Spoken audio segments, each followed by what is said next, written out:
Cool. Hello, everyone. So my name's Gus Eadie, and I'm a relationship manager here at LinkedIn Sales Solutions. I'm based in the EMEA HQ. Oh, that went a bit quick there. I'm based in the EMEA HQ here in forever sunny Dublin, Ireland, as you can see behind me. Beautiful weather. I'm happy to connect with any of you on LinkedIn. So just scan the QR codes with your phone. Just if you're, into Sales Navigator tips or looking for advice on LinkedIn, I often share handy tips and tricks, best practices around the platform on my profile. So just hit that follow button or connect. Now, as a relationship manager or an account manager, for those who are wondering what a relationship manager is, I'm basically responsible for building and maintaining the strong relationships between LinkedIn and about 57 of its SMB customers within Belgium, the Netherlands, and Luxembourg. So I work on the Benelux market.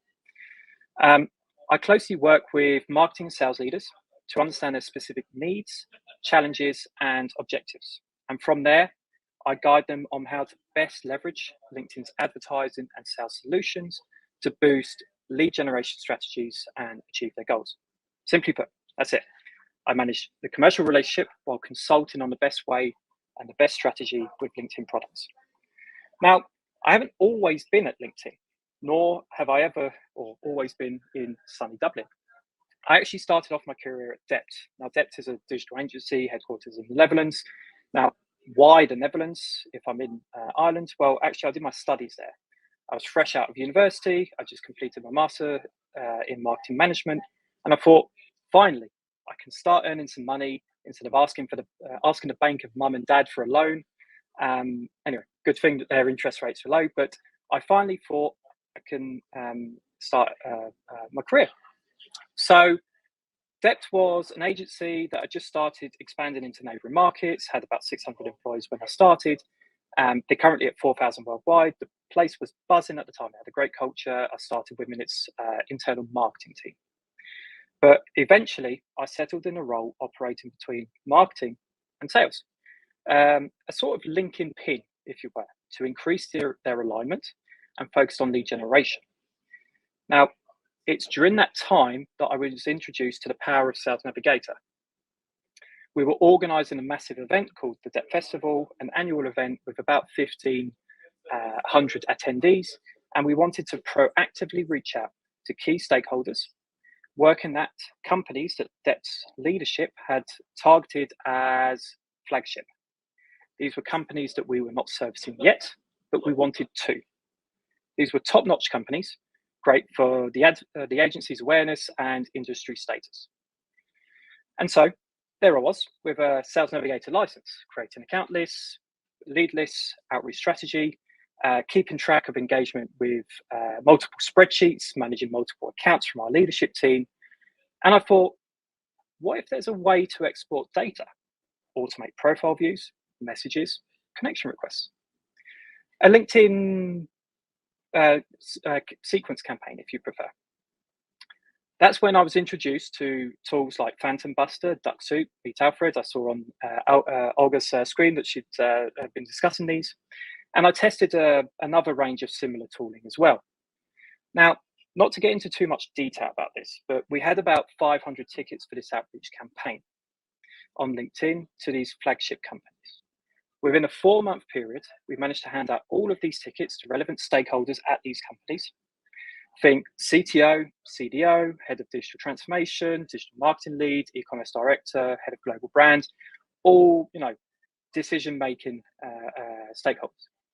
The campaign was a huge success. We'd established the foundations for building commercial relationships within Dept's leadership team and the leadership of these so-called flagship companies.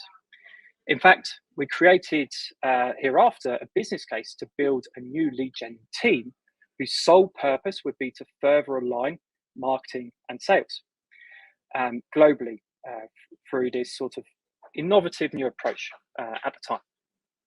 In some markets, we'd be organising 3 to 4 events a month, and up to 40% of the attendees were sourced with this strategy. So this approach, these tools were all fantastic at delivering outreach results at the time. Now, at the time is important here because this was back in 2019. This was a time when Brexit was still front page news. Little Nas's Oldtown Road was a billboard hit. And the pandemic hadn't accelerated the pace of change in the world of sales. It hadn't accelerated virtual selling strategies. Back then, LinkedIn users at director plus level, people with decision-making power, weren't being bombarded with emails or random connection requests. Cold outreach in mass. A bit like the email on screen now, right? Hi, my name's Gus. We have a solution that might be of interest to you that can solve your problem. Make an assumption there, they have a problem. Let's have a chat, similar to the one on screen here from Greg.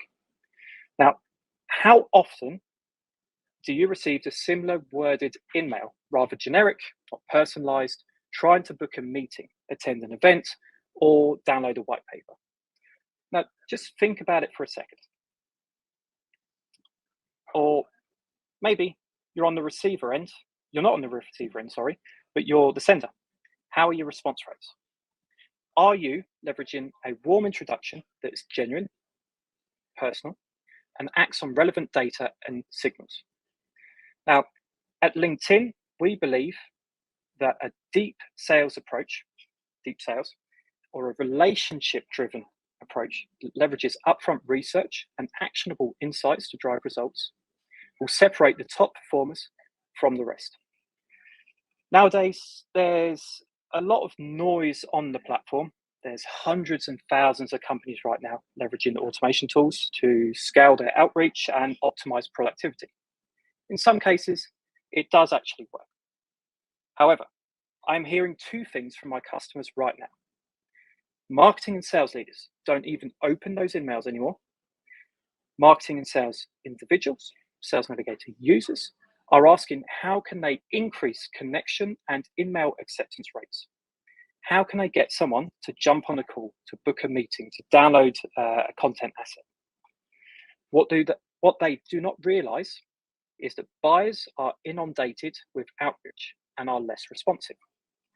In fact, in the 2 years since the pandemic, there's been a 59% rise in emails, in sales emails, and a 30% drop in the response rates, according to HubSpot's data. And yet, some companies, some teams, marketing and sales leaders aren't changing the status quo. Now, what happened in the last couple of years is a greater buyer and seller divide. Sellers are not selling the way that buyers want to buy. Some say, and respectable names here, HBR, Forbes, Raconteur, say that B2B sales is in trouble. Now, according to LinkedIn's latest state of sales report, 51% of sales professionals have recently noticed a shift in buyer priorities as customer acquisition, retention, and service costs increase. Epstone Pavilion's recent research in their B2B sales benchmark highlighted that sales conversion rates and average deal sizes are declining. The average deal size dropping by 32% year on year from 2021 to 2022. Now, sales cycles are longer, more complex. I think if you're in sales, you're noticing that yourself, with many requiring larger buying committees, multiple RFPs, or the buyers are changing roles. Now, according to Forrester, with market uncertainty building throughout 2022, win rates have decreased by 15% and sales cycles lengthened by 32%. Then we have the rise of no decision losses. Now, between 40 to 60% of deals today end up stalled in a no decision limbo, according to research done by Matt Dixon and Ted McKenna in their book, The Jolt Effect. In fact, we're seeing sales leaders up to 70% take fewer risks now than before the pandemic, based on Salesforce data. Is this a cause of foaming, fear of messing up? Who knows? There could be multiple factors there. But on top of a tough economy, these are causing sales professionals to struggle struggle hitting their quotas and companies missing their revenue targets. Now, Salesforce again said and has found out through research that 72% of sales professionals didn't hit their annual quota as of 2022. Now, I'm aware that was a lot of statistics. Sorry about that, but it's just to emphasize my point there. Now, there was a lot of information there, but how about the challenges, the response to these challenges? Let's dive into that. We've seen that sales leaders tried different strategies to figure out how to be more successful. These show up as enhanced sales enablement programs, maybe pricing and positioning changes, could be software investments. And now enter the exciting but also the unknowns around Gen AI, which, if wrongly applied, can create distraction instead of adding value.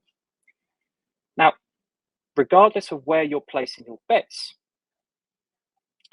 whether you're marketing or a sales leader, whether you're a marketing or sales rep, an experienced Sales Navigator user, or you're just getting started, let's just take a step back, right? There is one objective you might not be paying enough attention to,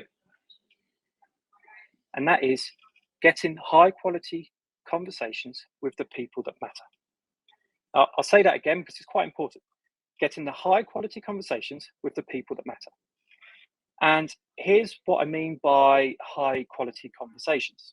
These are trusted, well-timed, relevant, and informed. When I say people that matter, we're talking about all of the hidden influences that will help you drive a deal forward, not just the ultimate decision maker. Here's why it matters. There is this common myth that reaching out to the most senior decision maker is all that you need. But the belief is perpetuating the problem that you don't even realize that you have. The reality is today, all decisions are consensus driven. We're typically seeing 11 plus people in a complex B2B sales cycle, yourself included. There's a whole group of people that are evaluating and providing input on buying decisions well before it even gets to the final decision maker for ultimate sign-off. You might get one yes, but there's 10 other people that say no, can stall the deal, can ultimately kill it. If I look at my accounts, whether it's a contract renewal, additional licenses, and all-in contract, which is part of our enterprise program, whether it's a big value deal or not, I'm talking to champions, to executive sponsors, to decision makers. Once we've come to an agreement, I then have to start all over again together with them to convince their internal procurement team, their chief revenue officer, their chief executive officer, and sometimes there's even a purchasing committee that has to approve the budget. Now, these customers are experiencing the same thing with their own partners, with their own customers. Now, that's why as sellers, we need to create multiple champions within an account. We call this multi-threading. Multi-threading is simply the act of building multiple relationships within one account. It means proactively seeking out new relationships within an account. We see that when sellers have at least four, it's going to go like that, but four at an opportunity, four connections at an opportunity, win rates go up by 16%. When they don't, it introduces significant risk. In fact, Gartner expects organizations who multi-thread to outperform competitors by 50%. But here's the hard reality, right? Most reps, including myself at some accounts, are only connected to one or two people. We're reliant on them to drive the deal forward. But what if one of them leaves the company? There's job change, new opportunity for them somewhere else, redundancy round. It's also safe to say that the economic uncertainty, the mass layoffs at the moment in specific sectors, likely mean that that percentage has increased. That's why it's risky. In fact, in 2021, 86% of reps said that they'd either lost or had a deal delayed because a champion had changed role, according to the LinkedIn State of Sales, right? If I look at the average percentage of saved leads at my customer accounts, right? If I look at all of those accounts, take the average of all of their saved leads, how many have changed job in the last 12 months? We're talking 20%.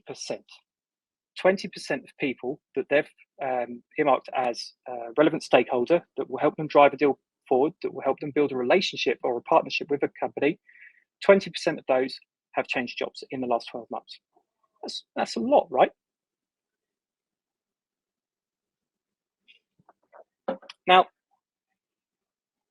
we all understand the importance of virtual selling. This isn't new to us. In fact, Gartner expects 80% of B2B sales interactions to occur in digital channels. I mean, we're already closing deals virtually without even meeting people face to face. I mean, look at me. I'm based in Dublin and I work on the Benelux market. So a lot of deals that I'm closing, they're virtually. I'm doing it virtually, right? So how can we overcome all of the adversity? The decrease in the effectiveness of LinkedIn automation tooling for outreach, which I highlighted at the beginning, the divide between how sellers are selling and how buyers want to buy, and the shift towards a consensus-driven buyer group, or buyer groups, I should say. Now, if we look at it from a marketing and sales perspective, while leveraging the LinkedIn platform, marketing and sales are a parallel journey where there is agreement on a specific set of target companies, target audience. Marketing raises lead awareness and nurtures them through different types of campaigns by campaign manager. Sales saves these accounts and leads in Sales Navigator in lists. Equally, they nurture these leads via content engagement, via profile views, via messaging. The impact of marketing on Sales Navigator effectiveness or on sales effectiveness is not surprising, right? When a LinkedIn member has been exposed to marketing on platform, this increases the likelihood that they will accept an email or a connection request. But let's look at Sales Navigator specifically. At its core, Sales Navigator helps you identify the right accounts with the most potential or value to you, uncover account insights, identify the right people. It's especially good with identifying people that are ready to engage, and facilitates outreach and relationship building. Now, there are 4 features that I'd like to highlight. These 4 are what the top performing Sales Navigator users have mastered, some a little bit less and underperforming, and consequently, companies that are rolling out Sales Navigator to their entire organization are seeing return on investment. What you see here is the account hub.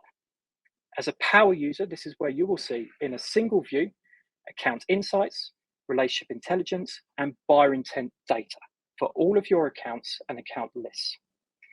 One of the top performing habits is identifying and focusing on accounts with the most potential, or top accounts. Account Hub lets you do just that. Then we have buyer intent, or buying signals if you prefer. Buyer intent in Sales Navigator provides sellers with key insights on accounts that are showing intent.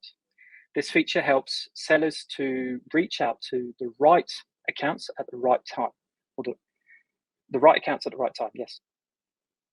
In marketing terms, it lets Sales Navigator users know if a company is familiar with your company, if they're warm or not. It's quite complex algorithm-determined metric based on user experience on the platform, profile views, if that person follows the company page on LinkedIn, engages with posts from those employees or the company, outreach response rates, website traffic if you've got the LinkedIn Pixel installed on your website, and ad engagement. And you can find buyer intent on Sales Navigator pretty much everywhere. If you go to an advanced search for a lead or an account, you'll be able to filter on the buyer intent or product category intent. So that's sort of a version of buyer intent, but more specifically for a product. On the account hub, which I just spoke about, account page. So if you go to an account page of SalesNav, you'll have a deep dive of buyer intent signals. and then the alerts on the home page. Next to that, the third feature is the Relationship Explorer. Now, the Relationship Explorer provides sellers with key insights about people that show an intent and represent your best way into that company. This feature helps you reach out to the right people at the right time, people that are ready for your outreach. It will help you surface up to 8 AI lead recommended or lead recommendations. These are your best paths in. These are potential hidden allies at an account. But to do this, you will need to create a persona. So, like a lot of things with Sales Navigator, if you do not tell it what you're looking for, so if you do not feed it information, it will not feed you information. Now, you need to create those personas to let it know, okay, which stakeholders, what category of stakeholders type, in terms of filtering, are you interested in? We call these personas. It will then give you 8 AI-powered lead recommendations. These are the first people, if you haven't done any research and you know this is a good account, these are the 8 people that you should be reaching out to. So it's doing the work for you. So, excuse me. The second top performing habit is engaging with buyers when they're ready to engage. The Relationship Explorer on screen helps you do just that.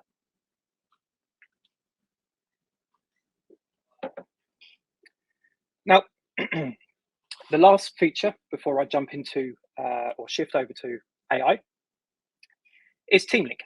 Now, I think Team Link is the most underrated and least used feature among our corporate partners.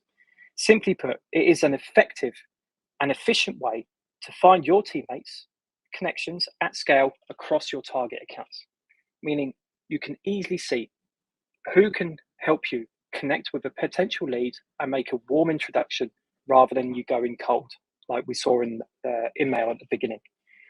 The third and final top performing habit is going beyond shared connections to find hidden allies. For this, Team Link is critical. Now, let's shift over to AI because it's quite a hot topic at the moment. AI isn't something new to LinkedIn. It's a core technology that's connecting members on LinkedIn, connecting buyers and sellers, teachers and students, partners and suppliers. It helps power our economic graph. And there's no doubt that AI is going to play a bigger role in the field of sales and marketing.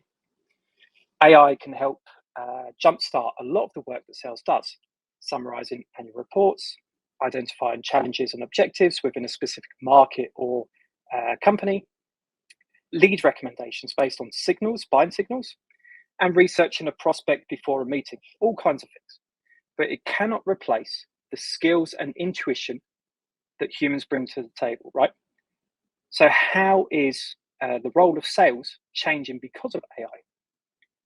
Now, in sales, there's a lot of drudgery, a lot of menial, dull work. Many salespeople really don't like doing a lot of the things that are required to do to be good, do a sales job well. Whether that's prospecting, reporting, going through data, logging activities, writing personalized messaging. A lot of them, including myself, right, want to spend time with prospects, with customers, persuading, selling, building relationships. We want to be, facing customers. The rest is just a tired source of frustration. LinkedIn is trying to reimagine the seller's experience. The different teams, leadership, product, engineering, have really looked at the role of salesperson.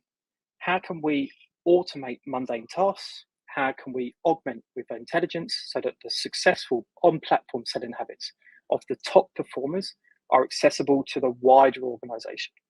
How can we shift that curve, right? So AI will be at the center of a reimagined Sales Navigator, focused on increasing sales productivity. The 2 new features that are in the making for beginning 2024 to make lead prospecting and account research more effective so that sellers can spend more time in investing in their relationship and buyers are the AI assisted search, sorry, I just got distracted there. The AI assisted search. So AI assisted search to help users concentrate on the right leads faster. A simplified and more powerful search experience to help uncover valuable leads. In this example, so if we look on the screen here, right, a user has typed into the search bar, marketing decision makers in Northern California. That's in yellow there on the screen. And it's come up with 256 results, just like that. Easy peasy. Now, the second feature is Account IQ, which is currently in beta. It's not available yet, but it will be beginning 2024. It will provide users with AI-powered account overview that will include strategic priorities, competitive landscape, challenges, objectives, who the executive team is, workforce planning, so the account growing or reducing headcount, and the latest account news and more. Making Sales Navigator your one-stop shop for B2B account research and lead prospecting. Now, I'm going to end on the value of Sales Navigator and its return on investment. At every company, there are people who adopt sales tech more than others. There are sales reps that are more productive than others. I am a true believer in the product. It is the reason why I moved to Dublin and joined LinkedIn.